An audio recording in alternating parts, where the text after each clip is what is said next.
This is one of the best speeches and warning messages from John David McAfee, which was recorded in Barcelona, Spain,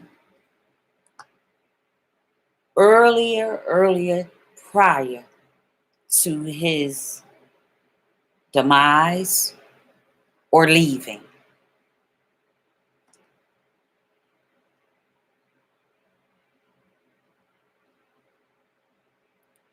John David McAfee. He was born September 18th,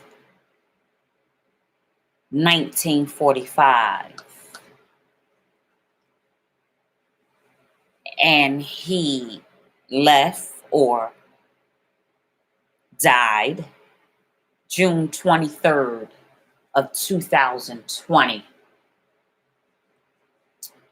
John David McAfee was a British American computer programmer, businessman, and a two-time presidential candidate who unsuccessfully sought the Libertarian Party nomination for President of the United States in 2016 and 2020.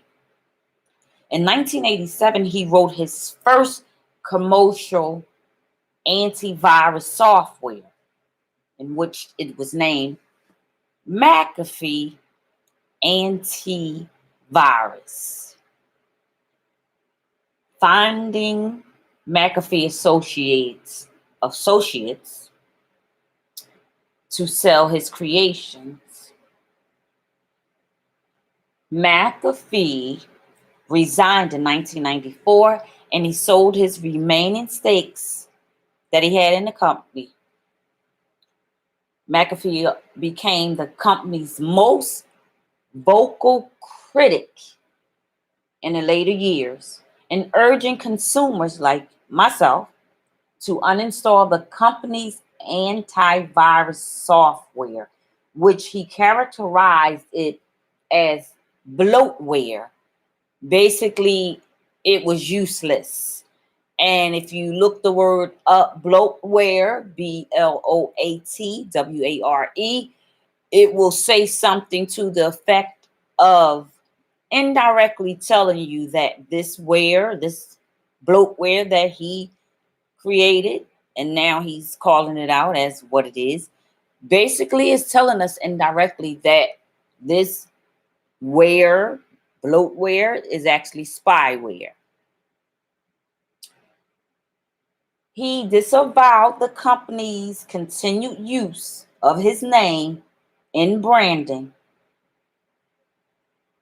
and a practice that had persisted in spite of a short-lived corporation rebrand attempt under Intel ownership.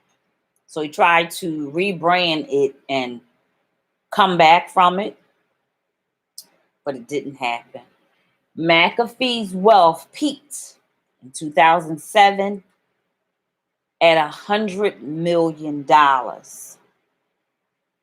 But before his fortune plummeted in the financial crisis of 2007 and 2008, so it happened prior to those years.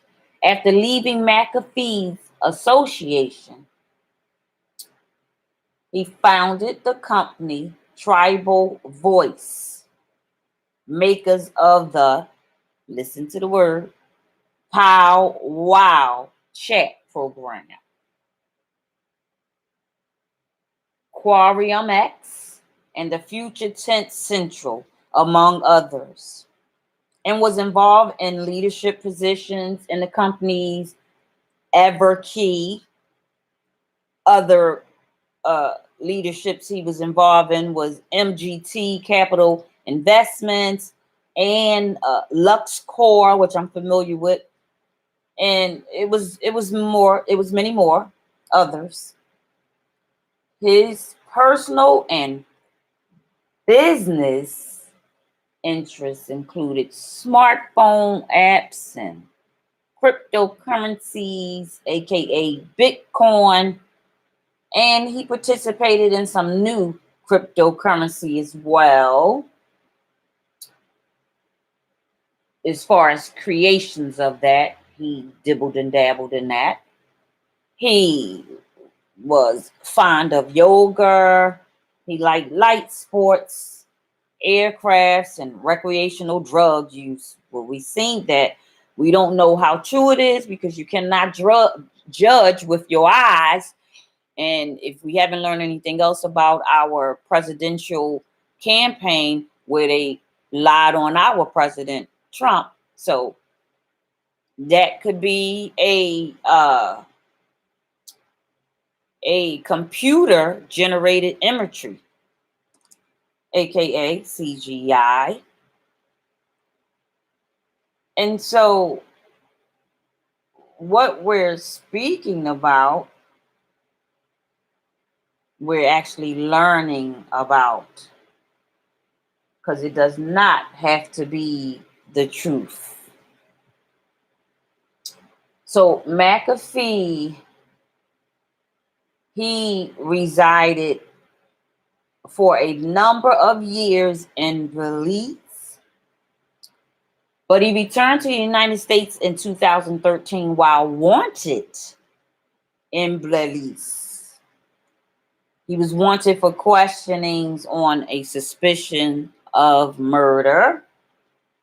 But when I read XYZ and his as well story, and I hear what's going on, I like to do process of elimination, and I like to read in between the lines. And oh boy, she knows is reading in between the lines, because one thing that I'm familiar with living on this green earth, when you say no to the yes people, you know, the bad people, they will smear your name. They will say you have did certain things to children. They will say you're on drugs. They will say you're alcoholic. They will paint your name as the worst of the worst of the worst. So that's something to think about, guys. So in October 2020, McAfee was arrested in Spain over United States tax evasion. And his charge is that he was charged that he didn't pay his taxes in over 10 years. We know that's another farce that they like to say about whoever's not being a yes person. They lock you up for taxes.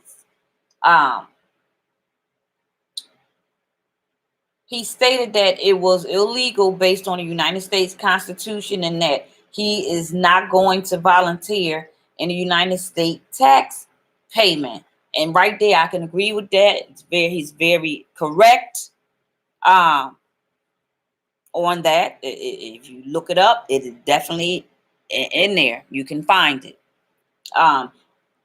So the United States federal prosecutors brought criminal and civil charges against him, and they failed to pay, and McAfee failed to pay income taxes over 4-year period. But remember, they said over 10 years. So which one is it?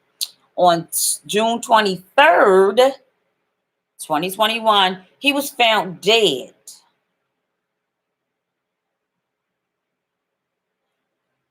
Now, remember, in October, he was arrested in Spain, and they was trying to bring charges on him, saying that he hadn't paid in over 10 years, and then it went down to 4. And then on the 23rd of June, 2021, he was found dead due to suicide by hanging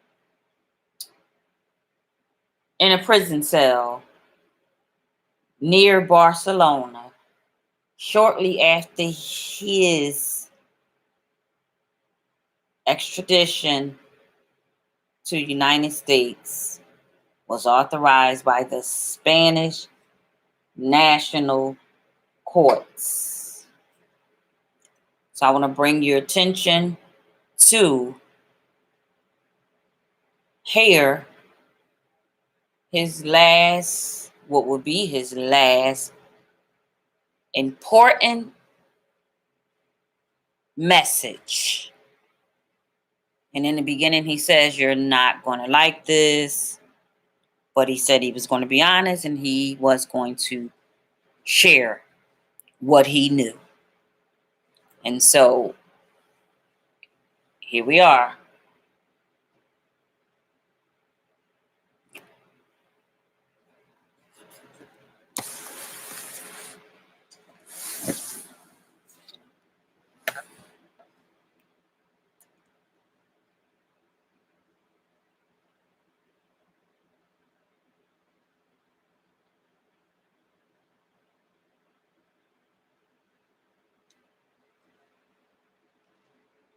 You're not going to like what I'm going to say.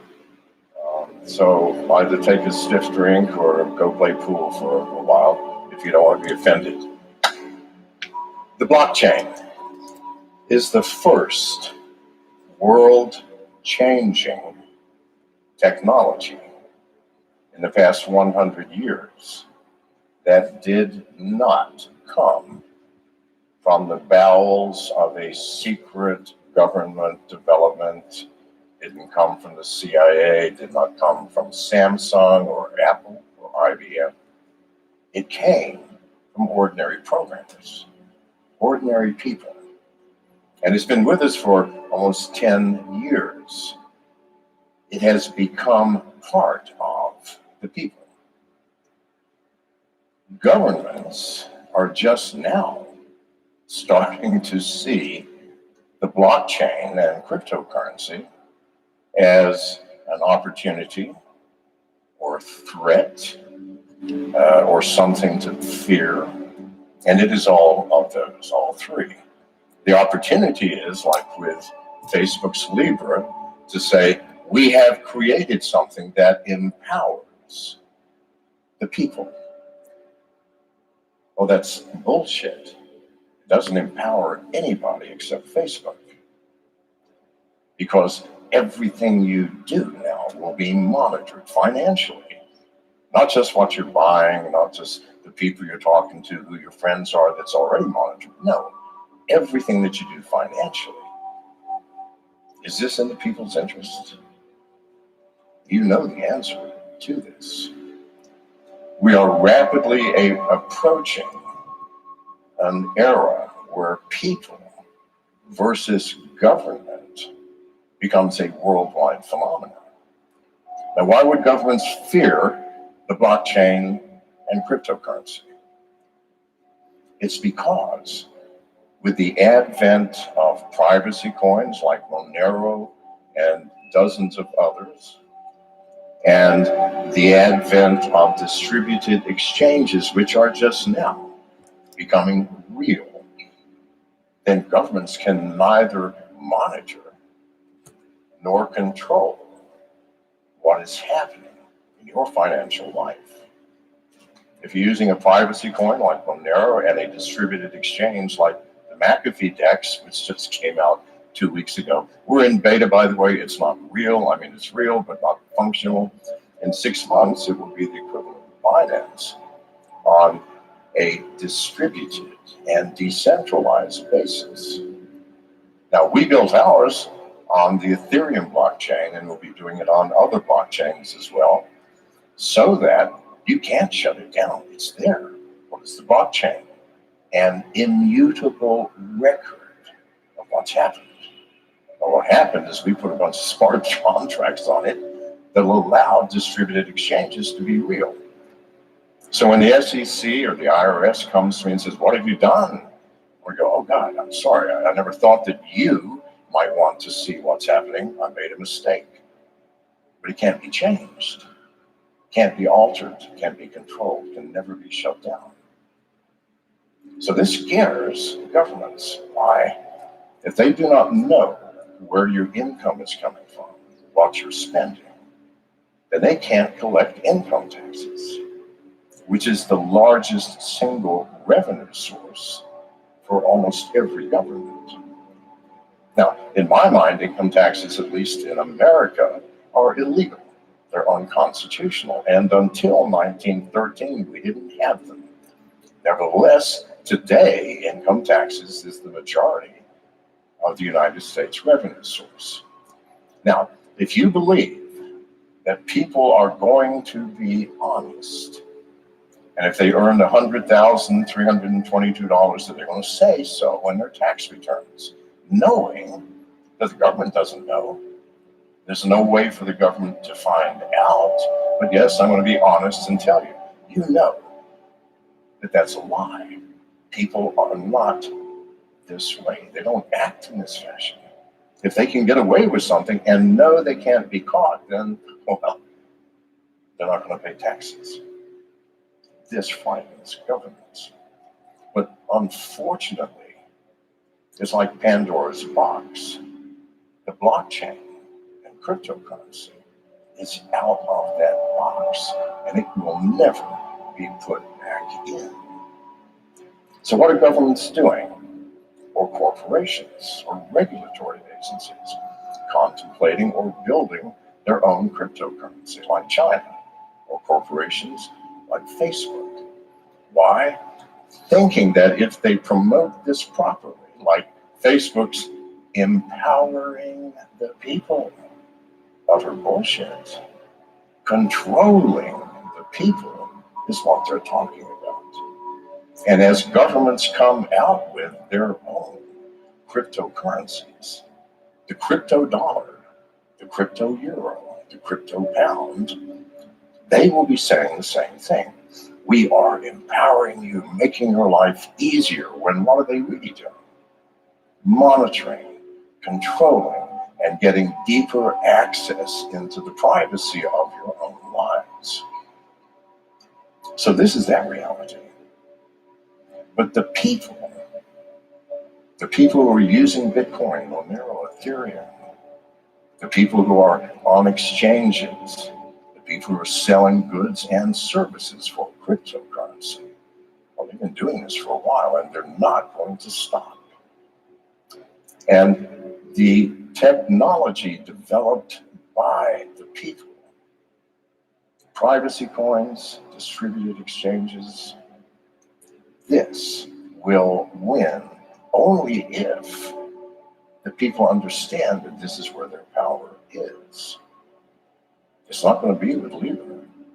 It's not going to be with the crypto dollar. It's going to be with something that comes out of this morass of thousands of cryptocurrencies that currently exist, which we all latch onto. And it will be a privacy coin. And maybe many, hundreds, it doesn't matter how many. If they're usable, if they're functional, that's all that matters. When people understand that with Ethereum, Bitcoin, and many of the others, if I send you money or you send me money or you publish your wallet address on your Twitter page, well, I can go in and see how much is in there, what comes in, what goes out. If your bank did that, if a plumber came to your house, fixed your sink, you wrote them a check for $40. They went to the bank and said, "Hi, I'd like to see Mr. McAfee's balance in his account, please." And the bank goes, "Oh yeah, here, he's got this much. And would you please alert me every time money comes in and who it came from? And alert me when money goes out and who he's sending it to? Would you be happy?" No. But that's the current state of much of cryptocurrency. Privacy coins solve that problem. Unless you don't really care. I mean, if you want your plumber to know how much money you have and how you're spending it or receiving it, that's cool with me. But if that does bother you, you will be with a privacy coin. And if you want to do transactions that are just between you and the person you're transacting with, you will use distributed exchanges, where in our exchange, we ask for no information, no name, no email address, no documentation, nothing. We hold no money. We are a portal onto the blockchain where we have established a bunch of smart contracts that operate this autonomously. We are not in control. You are in control. Now, it'll be another 6 months before it's complete. We already have our beta released, and it's going fine. But when it is released completely, and when it's functional with cross-chain transactions, it will be just like Binance, only we don't charge anything to list the coin. You don't have to give us a Lambo and $200,000. No, you press the button at the top, name the coin, and put in the technical specs, and you're now fucking listed. That's it. Privacy coins, distributed exchanges will be the end of government control. They cannot anymore stop it, control it, or monitor it. Now, what do you think is going to happen when that occurs? Our government's going to go, oh, fuck, we lost. They won. No. They're going to be angry. And they're going to pass laws. Or they're going to just crack down like in China 2 years ago. Every single exchange shut down the snap of the fingers. How did they do that? The exchanges were all centralized. They had an office. They had servers. They had employees. They had an address. Simple. Shut off the electricity or arrest everybody or throw a bomb in the building, whatever. End of the story. With distributed exchanges, you can't shut them down. If you shut down McAfeeDex.com, I don't care. You already have 15 additional portals, and by the end of the year, you'll have 100. Can't be shut down. So governments will have only one recourse. It is now illegal to use decentralized exchanges and privacy coins, or all cryptocurrency, like in India. In India, they're almost passing laws to ban all cryptocurrency. You can't own it, you can't trade it, end of story. But also, for 75 years in America, smoking weed, smoking marijuana is illegal. Has it stopped anyone? No. Why? Too many people smoking it. In America, in the 1920s, they made alcohol illegal. Did that stop alcohol? No. We drank more alcohol during Prohibition than at any other time. Why? Too many people drinking alcohol. There are already too many people using cryptocurrency. It can't be legislated away. If you're using privacy coins, if you're taking care, if you have a distributed exchange, no one can tell what you're doing unless they're in your living room with you, watching you press the keys. So don't be afraid. When laws are passed, keep in mind the law is no more severe than smoking weed. I don't know if anybody here smokes weed. Probably not. You're business people. However, I bet you do, some of you. And that's illegal. And well, here in Europe, I guess it's not. In Spain, you can smoke what? 4 pounds a day? What is it? Anyway, there's a limit, I'm sure. Nevertheless, it's the same thing. You cannot legislate away something that the majority of the population, or even a small minority, 5% is all you need. If 5% of the population is doing something, you can't stop it. Let it go.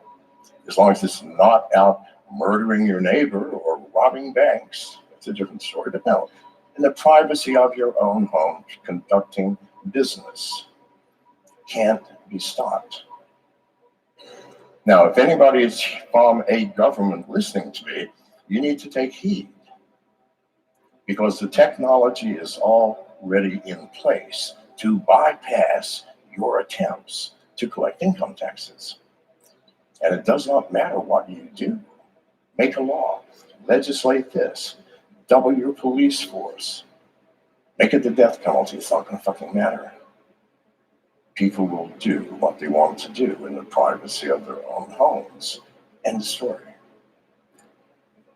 And I'm going to open it up to questions, because I'll just talk all day. Any questions?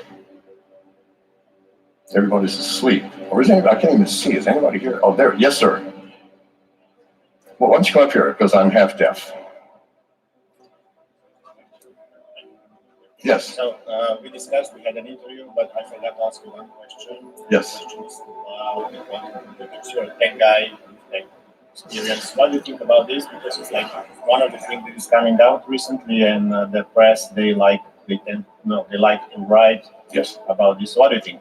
Thank you. Okay. Quantum computers, and I assume the next question would be, how will that impact cryptocurrency in the blockchain? Yes. Okay. Quantum computers. There's a lot of talk about it, especially Google, that has quantum computers that can do calculations in a fraction of a second that would take 10 trillion years using normal computing. Does this mean it is a general purpose computer? No. Quantum computers have tiny, specific applications, and it's going to be 50 years before a general purpose one comes out. And if it does, is that going to end cryptocurrency? No. No more than computing ended selling people gum at a store. It just changes the way that it's done. Because if you have a general purpose quantum computer capable of breaking a blockchain, well, then you have a quantum computer on the blockchain side capable of firming it up. And we'll be in the same position we are today. Hackers trying to get in, we trying to keep them out. Now, if only the hackers have quantum computers, or if only the government, that's a different story. I hope I answered your question. Yes, sir. Come on up here. Like I said, I can't hear.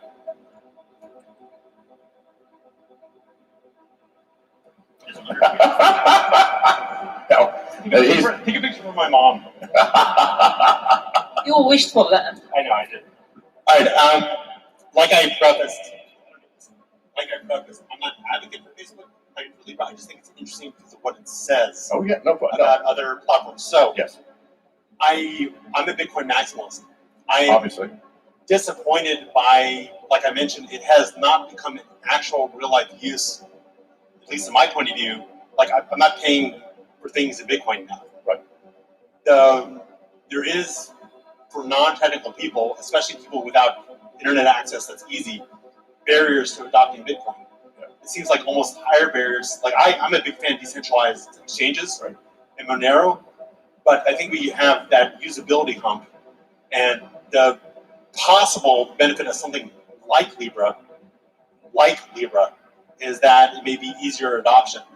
So how do we bridge the gap between usability and security and getting enough people on there that there's critical mass that we finally cross the chasm? Okay, good question. All right, Bitcoin maximalists. I'm not going to put down any Bitcoin maximalists here, but you guys need to move out of your mother's basement. All right. No. Okay.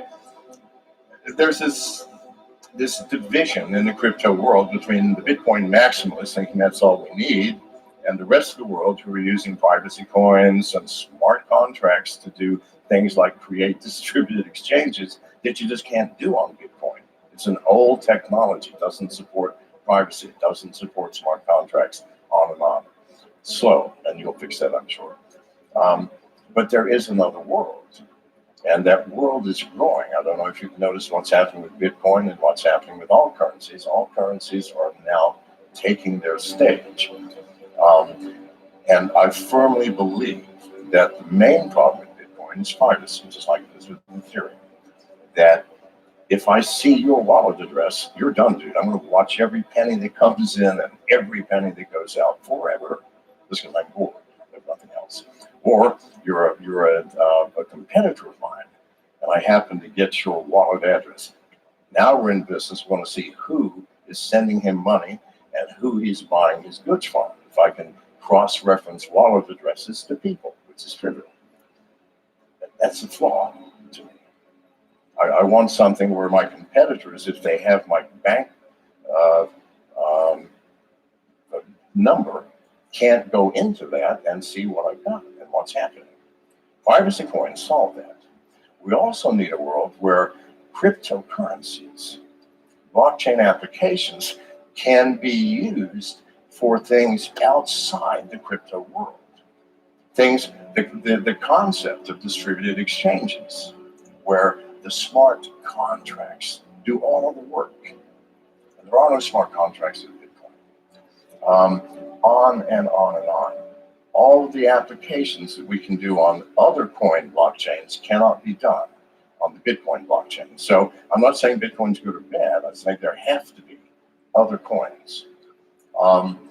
And how do we then make that palatable to other people? Now, I disagree that Bitcoin is easier to use than Monero. I mean, I think they're exactly the same, other than Monero is a lot faster. I don't see a barrier to entry to altcoins, where some of them are designed to make your life trivial, that you need to know nothing whatsoever about altcoins and the blockchain in order to use them. So this has to do with user interface design and design of blockchains to make it easy for people to enter the cryptocurrency frame. So I hope that answers just my question. And we don't disagree, by the way. Go ahead. I'm sorry.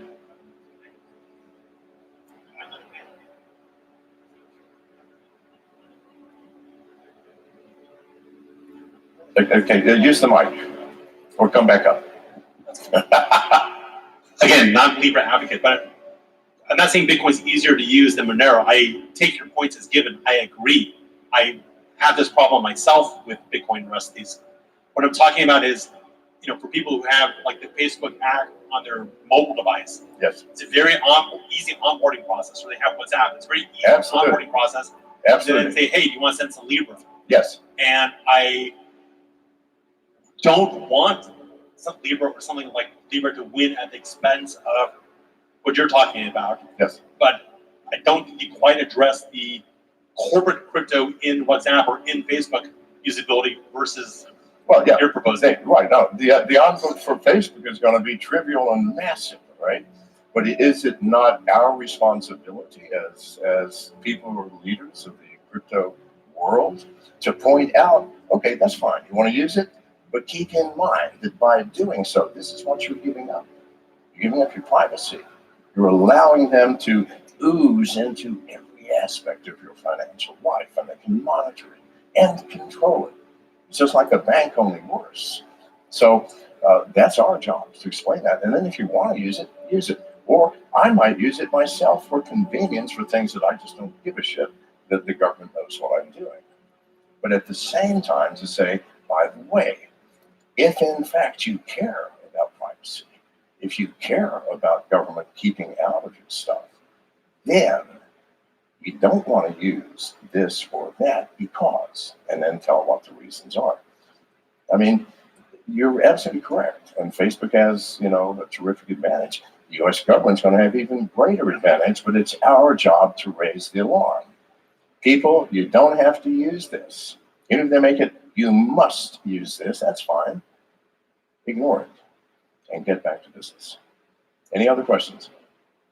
So I got the mic. Hi, John. How are you doing?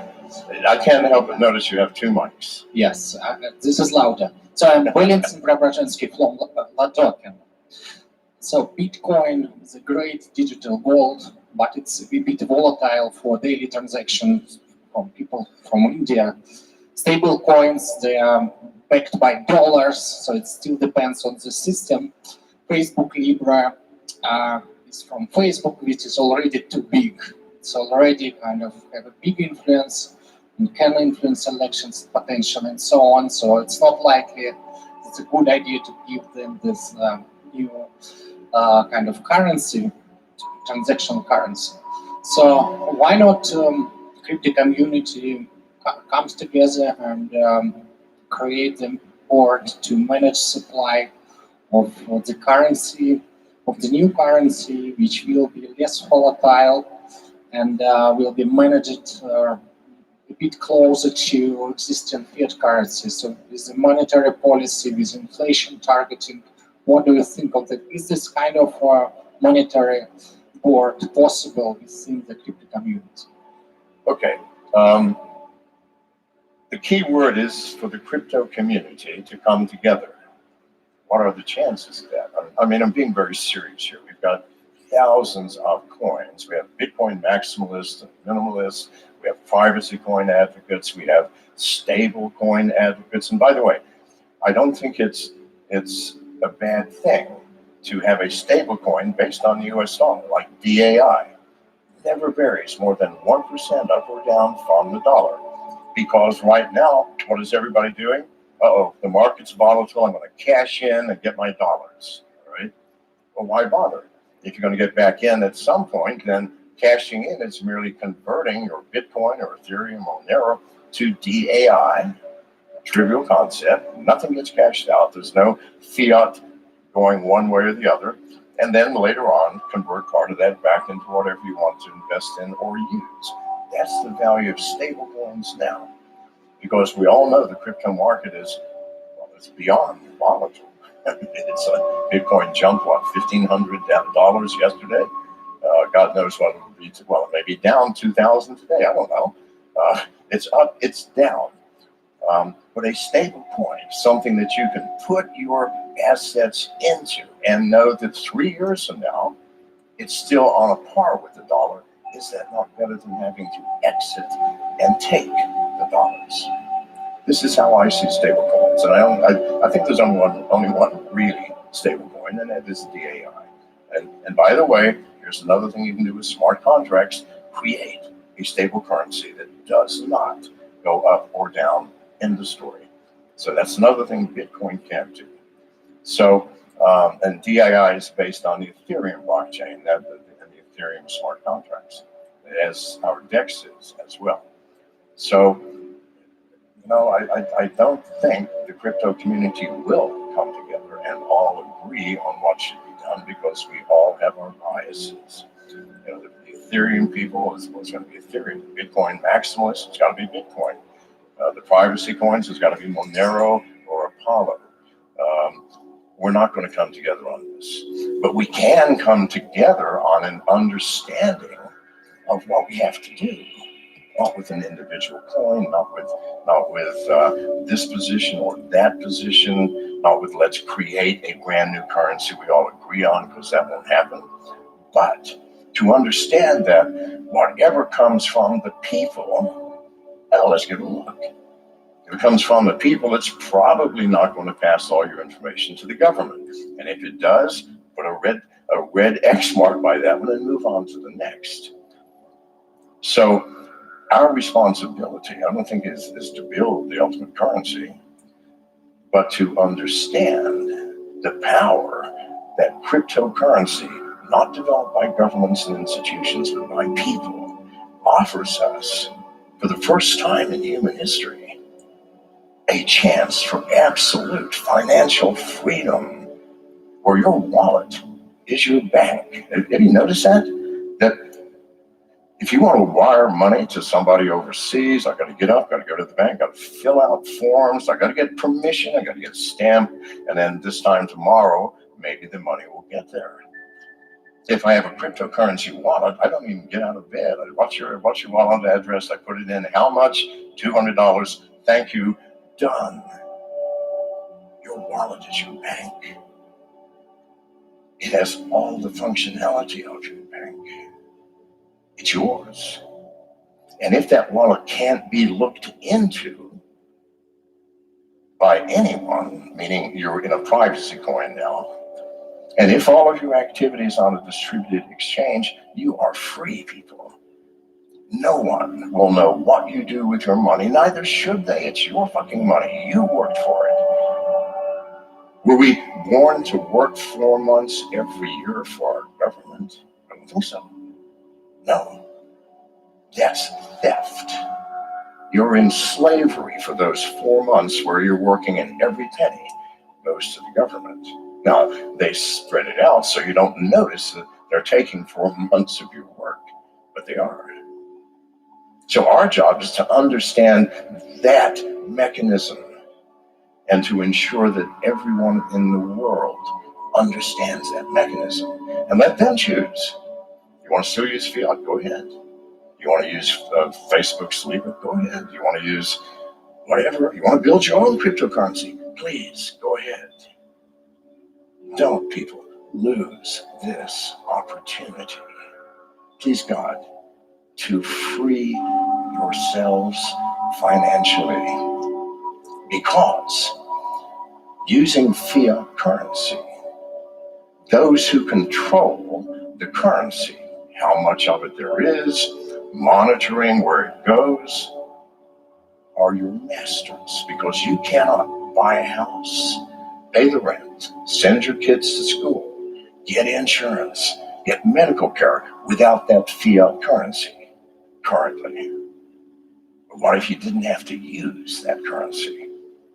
What if when they doubled the number of bills in use and devalued your hard work by 50% that you didn't care because you're not using it? This is where we have to be, because this is where we will be eventually, I promise you. This is not a war that the people can lose. This is merely a war which will go on for a short period of time and governments will adapt, or it is a war that will go on for centuries, but it will continue until the people win. See this. So let's get it over with and do it now. Thank you very much.